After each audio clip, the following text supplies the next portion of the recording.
சட்டசபை தேர்தலில் திமுக படுதோல்வியை சந்தித்த காரணத்தால் திமுகவின் உள் விவகாரங்கள் தற்போது மெல்ல மெல்ல வெளிவர தொடங்கியிருக்கின்றன. அந்த வகையில் அதிமுகவை ஆட்சியில் அமர வைக்கவும் வெளியிலிருந்து திமுக ஆட்சிக்கு ஆதரவு கொடுக்கவும் முடிவு செய்தனர். இதற்கு முக்கிய காரணம் இரண்டு.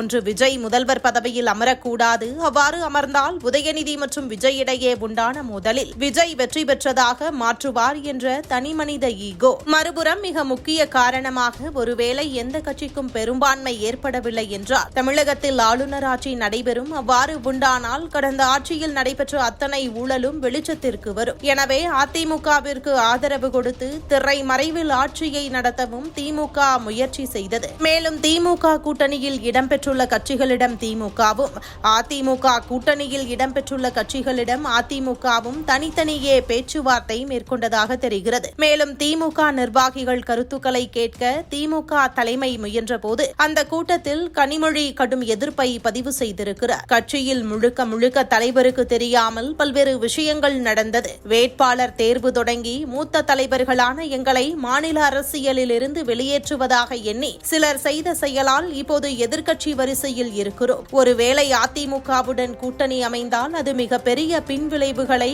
காலத்திற்கும் உண்டாக்கும் என கொந்தளித்திருக்கிறாராம் கனிமொழி. கனிமொழி பேச்சிற்கு திமுகவை சேர்ந்த பலரே ஆதரவு கொடுத்திருப்பதாகவும் கூறப்படுகிறது. மொத்தத்தில் எப்படியும் ஆளுநர் ஆட்சி வரக்கூடாது என்பதற்காக திமுக எடுத்த முயற்சி இப்போது அந்த கட்சிக்கு எதிராக மட்டுமே மக்கள் மத்தியில் உண்டாகி இருக்கிறது.